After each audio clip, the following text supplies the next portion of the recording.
Hello student. इस video में मैं आपको बीएड फर्स्ट ईयर के फोर्थ पेपर भाषा और पाठ्यक्रम का एक इम्पोर्टेंट टॉपिक भाषा का अर्थ, भाषा का महत्व पढ़ाने जा रही हूँ। तो चलिए हम शुरू करते हैं। सबसे पहले हम देखते हैं भाषा का अर्थ।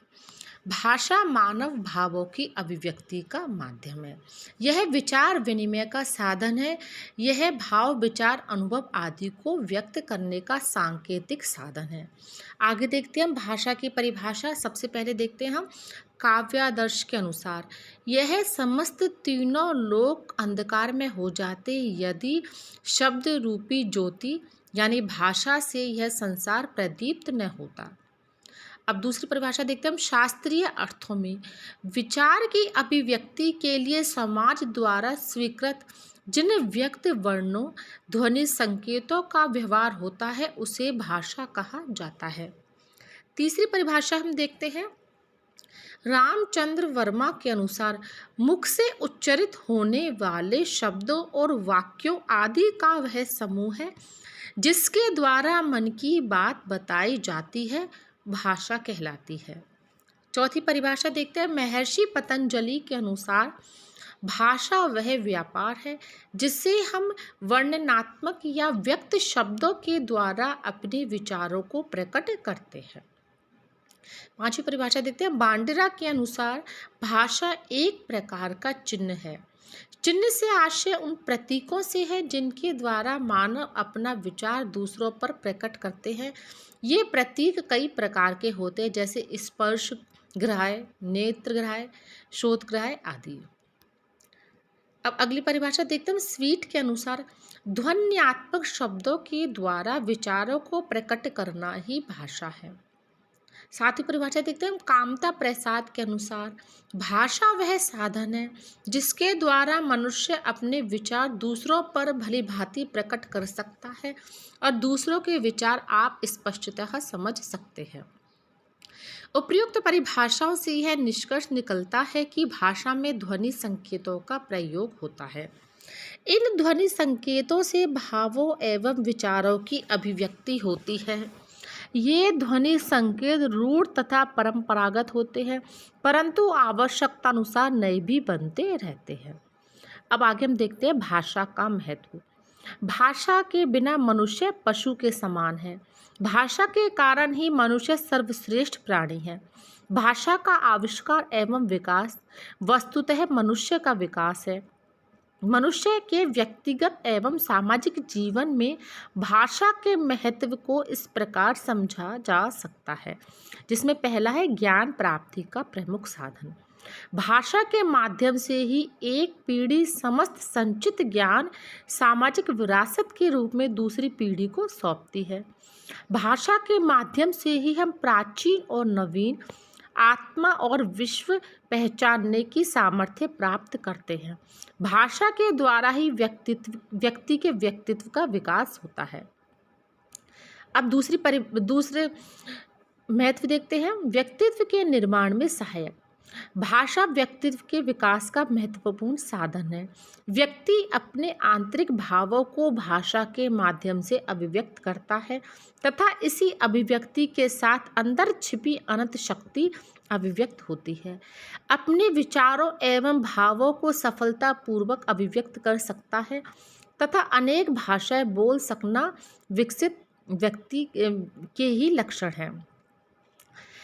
अतएव किसी व्यक्ति की अभिव्यक्ति जितनी स्पष्ट होगी उसके व्यक्तित्व का विकास भी उतने ही प्रभावशाली ढंग से होगा। अगला महत्व है भाषा राष्ट्र की एकता का आधार।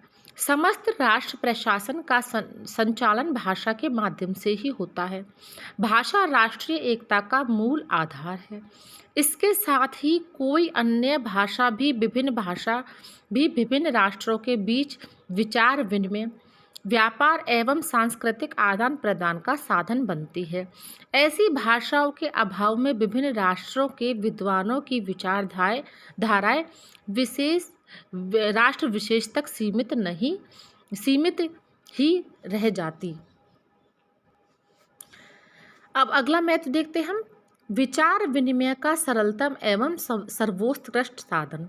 बालक जन्म के कुछ ही दिनों पश्चात परिवार में रहकर भाषा सीखने लगता है। यह भाषा वह स्वाभाविक एवं अनुकरण के द्वारा सीखता है। इसे सिखाने के लिए किसी अध्यापक की आवश्यकता नहीं होती।